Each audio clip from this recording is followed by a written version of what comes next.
Welcome to Mudigonda TV YouTube channel. శివభిలాషులకి అలాగే సబ్స్క్రైబర్స్కి, పండితులకి, జ్యోతిషులకి అందరూ కూడా స్వాగతం పలుకుతూ ఈరోజు వీడియో అంటే సంవత్సరానికి ఒకసారి ఉగాది పచ్చడి తింటాం. ఉగాది పచ్చడి చేదండి కాదు, ఒక సంప్రదాయం. దాని ద్వారా అట్లాగే న్యూమరాలజీ కాకుండా మనం భారతదేశంలో ఉన్నాం కాబట్టి, ఆంధ్రప్రదేశ్లో ఉన్నాం కాబట్టి, సౌత్ ఇండియాలో ఉన్నాం కాబట్టి కొద్దిగా మిగతా ఛానల్లో కొన్ని యూట్యూబ్ ఛానల్లో కొంచెం భక్తి, స్పిరిచువల్ ఇలాంటివి కూడా అప్పుడప్పుడు కొన్ని వస్తున్నాయి అన్నమాట. సో ఇక్కడ మన సబ్జెక్ట్ న్యూమరాలజీ కాబట్టి కొంచెం డిఫరెంట్గా ఉండాలి. మంత్రాలు, తంత్రాలు, యాగాలు కాకుండా డే టు డే లైఫ్లో కూడా ఇండియన్ కల్చర్లో నుంచి కూడా కొన్ని చెప్పవచ్చు. మన సంప్రదాయాలు, పండుగలు కావచ్చు, ఇంకేదైనా కావచ్చు, ఆహారపు అలవాట్లు అన్నిట్లో కూడా రెండు విషయాలు ఉంటాయి. మనకు రోజు చూసే ఎట్లుంటాయంటే చాలా సిల్లీ థింగ్స్. సార్ దీంట్లో ఎందుకు గుళ్ళో ఎందుకు గట్ట కొట్టాలి, భోంచేస్తాం కదా, పీట మీద ఎందుకు కూర్చోవాలి అని వస్తుంది. కూర్చోకపోతే ఏమైపోద్ది, సిల్లీ థింగ్స్ సార్ దీంట్లో ఏముంది అని అంటారు. అందుకే దీంట్లో ఏం పెట్టానంటే గ్రేట్ సిల్లీ థింగ్స్. మీకు సిల్లీ థింగ్ కావచ్చు కనుక దాంట్లో లోతుకి వెళ్తే మటుకు ఇట్స్ ఎ గ్రేట్ థింగ్. అందుకే గొప్ప అత్యల్ప విషయాలు, ఇదే మీకు తమిళలో కనిపిస్తుంది, ద గ్రేట్ సిల్లీ థింగ్స్. దాని గురించి చెప్పుకున్నాం. గొప్ప అత్యల్ప విషయాలు, ది గ్రేట్ సిల్లీ థింగ్స్. దేంట్లో ఎక్కడ ఉంటాయి అనంటే భారతీయ సంప్రదాయంలో ఉంటాయి, ఇండియన్ కల్చర్లో చిన్న చిన్నవి ఉంటాయి అన్నమాట. ఇదే టు స్టార్ట్ విత్ ఇట్లాంటి చాలా ఉన్నాయి. ముందు ఒకటి మనం చెప్పుకోవచ్చు, భోజనం గురించి చెప్తాం.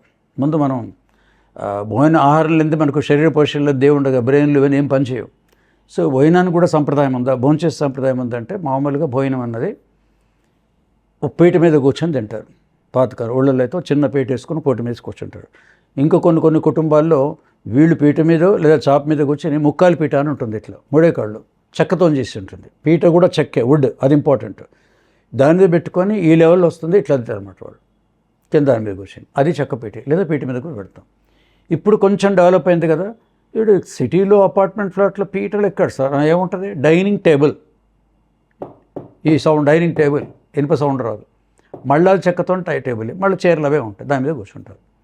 ఇంకొద్దిమంది ఏం చేస్తారంటే, ఇప్పుడు క్రిటిసిజం ఎలా ఉంటుందంటే, సార్ సపోజ్ అక్కడ నాకు ఒక మీటింగ్లో చెప్పాను, సపోజ్ అది ప్లాస్టిక్ టేబుల్ అయి ఉంటే, ప్లాస్టిక్ కుర్చీ అయి ఉంటుంది అంటే ఇది సైన్స్ తెలిసి ఉండాలి. ఈ టేబుల్ అయినా ఆ టేబుల్ అయినా good conductor of heat and electricity ఒకటి ఉంది, ఇంకోటి బ్యాడ్ కండక్టర్ ఉంటుంది. చెక్క అన్నది బ్యాడ్ కండక్టర్ ఎలక్ట్రిసిటీ. అంటే కరెంటు దేంట్లో గుడ్ కండక్టర్ ఏమిటి, రాగి, వెండి, ఇనుము, ఇవి దీంట్లో నుంచి మన కరెంటు వెళ్తుంది. కానీ చెక్కలో నుంచి పోదు, ప్లాస్టిక్ నుంచి పోదు. ఇది బ్యాడ్ కండక్టర్, దాంట్లో నుంచి కరెంట్ పాస్ కాదు. అది మెయిన్ అనమాట. ఒకవేళ ప్లాస్టిక్ మీరు అంటున్నా కూడా మొత్తానికి ఏంటంటే ఇనుప టేబుల్, ఇనుప కుర్చీలు వీటి మీద కాదని చెప్తాం. ఎనీథింగ్ ఇంకేదైనా కావచ్చు సైంటిఫిక్గా. దీని మీద కూర్చొని భోంచేస్తాం. దీనికి దాని తేడా ఏముంది అని అంటే, ఎప్పుడైతే మనం కింద మనం కటిక నేలు అంటాం కదా, కటిక నేలు పడుకుంటారు చాపకుండా పడుచుకోవడానికి. ఆ చాప ఉంటాడు బెడ్ ఉన్నట్టే. ఆ నేల మీద కూర్చొని కనుక మనం భోంచేస్తే భోజనంలో ఏదైతే సారం ఉంటుందో ఆ సారంలో సగం భూమి ఆకర్షణ శక్తి, మ్యాగ్నెటిక్ పవర్ ఉంటుంది కాబట్టి దాంట్లో కొంత రోజుకు 5% 2% ఆకర్షణ శక్తి తగ్గుతుంది అనమాట. అంటే భూమి తినేస్తుందని కాదు, మన సారం తగ్గుతుంది ఇక్కడి నుంచి ఆటోమేటిక్గా. ఇది వాళ్ళకు ఎవరు చెప్పారు, ఏం చెప్పారు, సంప్రదాయం అయిపోయింది. అందుకు పీట మీద కూర్చొని ఉంటారు అనమాట. ఇప్పుడు దాన్ని కనుక ఇప్పుడు తీసుకొచ్చి డైనింగ్ టేబుల్ మీద కూర్చున్నారు. సో ఆ టేబుల్ చెక్కే, కూర్చునేది కూడా చెక్కే అనమాట. దాని మీద కూర్చుందంటే అప్పుడు ఈ దీంట్లో ఉన్న ఏదైతే మనం భోజనం చేసే సారం ఉందో సారం అంతా భూమి లాక్కోకుండా, మ్యాగ్నెటిక్ పంచ్ లాక్కోకుండా ఇది సేవ్ చేస్తుంది. అంటే పీట మీద కూర్చొని తింటే కూడా దీనికి ఇంత సైన్స్ ఉంటుందా, భోజనానికి ఇంత సైన్స్ ఉంటుందా అంటారు. ఇంకో చిత్రం ఏంటంటే సంప్రదాయానికి భోజనం తర్వాత మీ ఇంటికి ఏమన్నా రాగానే ఏం చేస్తారు, ఊళ్ళో పల్లెటూరులో చూడండి, బావగారు బాగున్నారా, వరండాలో ఉంటుంది బట్ వరండాలో మాట్లాడుతూ తర్వాత ఇంట్లోకి ఉంటుంది. అంతా బాగున్నాను సంచిలు అక్కడ పెట్టేస్తారు. ముందు కాళ్ళు కడుక్కొని రండి అంటారు. ఆ కాళ్ళు ఎక్కడ ఉంటే ఇంటి లోపలికి వచ్చిన తర్వాత ఇంటి బయటే ఒక దగ్గర పెట్టేస్తారు బకెట్ నీళ్ళతోటి. వాళ్ళు కాళ్ళు కడుక్కొని లోపలికి వస్తారు. కాళ్ళు కడుక్కొని భోంచేయండి. కాళ్ళు కడుక్కున్నట్లు ఏముంటుంది, మామూలుగా మనం ప్రాక్టికల్ ఆలోచిస్తే ఏముంటుంది సార్, పల్లెటూరులో నడిచి వచ్చి ఉంటారు. ఇప్పటిలాగా ఆటోలు ఇవన్నీ లేవు కదా, చెప్పులు వేసుకొని వచ్చి ఉంటారు. దానికి అంతా దుమ్మో బురద అంటుంటుంది. కాళ్ళు కడుక్కొని ఇంట్లోకి రావాలి కదా ఇల్లు. అది సరే, ఇది ఎవరైనా చిన్నపిల్లలు కూడా చెప్తారు. పాయింట్ అది కాదు. బయట నుంచి వీళ్ళు ఎక్కడి నుంచో తిరిగి వచ్చిన తర్వాత గుర్తుపెట్టుకోండి, సైంటిఫిక్గా ఈరోజు ప్రాణ రేఖ అవన్నీ కూడా మనం చేసాం కాబట్టి కాళ్ళు ఎప్పుడు నెగిటివ్ని తీసుకుంటాయి. మీరు బయట ఎక్కడ వచ్చినా కూడా నెగిటివ్ ఎనర్జీ వస్తుంది. మీరు మట్టి బుడదన్నా కూడా చేతులకు అంతంటే కాళ్ళకి అంటుంది, నడిచిన రోడ్డు మీద కాళ్ళకే అవుతుంది. సో దాంట్లో కాళ్ళతో ఎక్కడెక్కడ నడిచి వస్తారు కాబట్టి కాళ్ళకు ఒక నెగిటివ్ ఎనర్జీ ఉంటుంది. అది ఎట్లా వెళ్ళిపోతుంది అంటే అక్కడ బావియో లేకపోతే తోటలో నీళ్ళు ఏదో పెట్టేస్తారు. వాడు కాళ్ళు కడుక్కోగానే ఆటోమేటిక్గా నెగిటివ్ ఎనర్జీ అక్కడ వైప్ ఆఫ్ అయిపోతుంది. మళ్ళీ నడుచుకుంటూ లోపలికి వచ్చేస్తారు వాడు. ఇది వస్తుంది.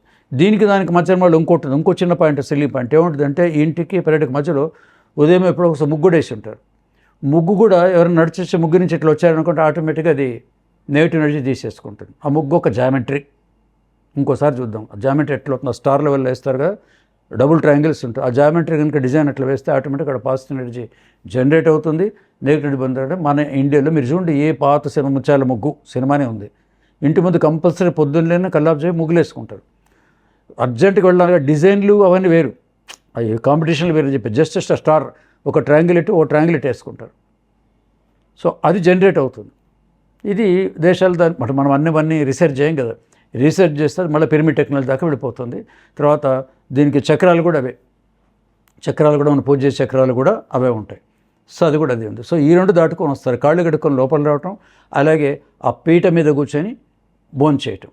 సరే భోంచేయంగానే ఏం చేస్తారు సార్, అది దీనికి దగ్గర ఉంది, అంటే ఈ పీట చెక్ దగ్గర ఉంది.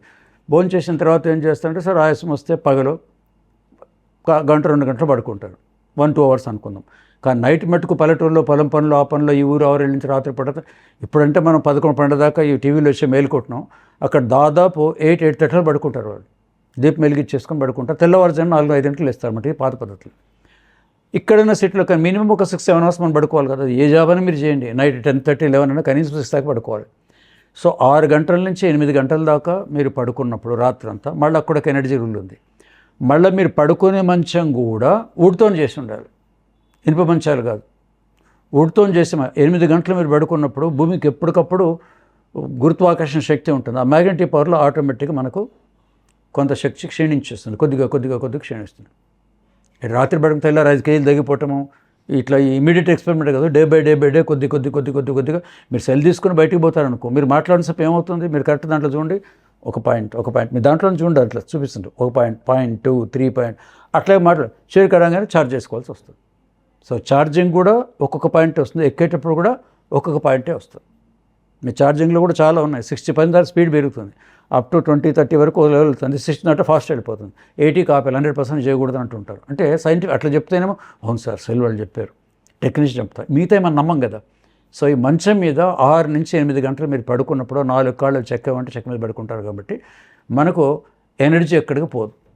అందుకోసం ఆ టేబుల్ చాలా వరకు ఇప్పటికి కూడా ఇంత టెక్నాలజీ డెవలప్ అయినా కూడా మెట్రో సిటీస్లో కూడా మీరు మంచాల దగ్గరికి వస్తామంటే మీరు ఏ షోరూమ్లోకి వెళ్ళండి, ఫర్నిచర్ షాప్లో పోతే చెక్క మంచాలు ఎక్కువ ఉంటాయి, వుడెన్లు. దాంట్లో ఈ వుడ్డు ఆ వుడ్డు అవన్నీ వదిలేండి, మొత్తానికి అది వుడ్ అయి ఉండాలి. ఎందుకంటే కరెంట్ పాస్ కాకూడదు, దాంట్లో నుంచి ఆకర్షణ శక్తి నుంచి రాకూడదని చెక్క పెడతారు అన్నమాట. సో ఇలాంటి దీంట్లో ఇంత ఉంటుందా సైంటిఫిక్గాని. కాబట్టి మనం ఏం చేసేవాళ్ళం పాతకాలంలో దాన్ని చెప్పకుండా పీట మీద కూర్చో, ఎందుకు కింద కూర్చుంటే ఏమైద్ది, లేదు పెద్దల దండం పెట్టి ఏమవుతుంది కాదు, రోజు గుడి పోతే ఏమైద్ది, ఈ క్రాస్ క్వశ్చన్లు వేసేవాడు కాదు. పెద్దవాళ్ళు చెప్పారు కాబట్టి వినేవేరులు కట్టి చెప్పించే చేసుకుంటారు. అవి ఇట్లాగే ఈ రోజు వరకు కంటిన్యూషన్ అయిపోయింది. ఇప్పుడు జనరేషను మనకు టీవీలు ఇవన్నీ వచ్చి ఫాన్ కాల్స్ వచ్చిన తర్వాత ఇప్పుడు క్వశ్చనింగ్ స్టార్ట్ అయింది. క్వశ్చనింగ్ స్టార్ట్ అయితే మరో ఆన్సర్ చెప్పాలి కదా వాళ్ళు పెద్దవాళ్ళు, అదంతా నాకు తెలియదు. అబ్బాయి అడుకో daddy why should I sit there అన్నాడు అనుకోండి, నో ఇట్స్ మై కమాండ్ అంటే ఈయన నా కమాండ్ చేసి వాడు వినడం అనమాట. ఎక్స్ప్లెయిన్ చేయండి, ఒకసారికి 2 సార్లు చెప్పిన వాడికి కూడా అర్థమైపోతుంది సైంటిఫిక్గా. సైంటిఫిక్ టెంపో అవుతుంది కదా, మీరు దాన్ని మన భారతీయ సంప్రదాయాన్ని కొద్దిగా సైంటిఫిక్ రీజన్ ఇచ్చుకొని చెప్పారనుకోండి, డెఫినెట్గా ఇప్పుడున్న జనరేషన్ కూడా యాక్సెప్ట్ చేస్తుంది, రివర్స్ కూడా వచ్చేస్తుంది. ఇప్పుడు ఎన్నో మార్పులు వచ్చేసాయి. ఇలాంటి అత్యల్పేషాలు అనేకం చెప్పుకుందాం. వచ్చేట్లో మరొక సిల్లీ థింగ్, గొప్ప అత్యల్పేషం కూడా అంతవరకు సెలవు. మీ సంఖ్యారత్న ముదిగుండ గోపికృష్ణ.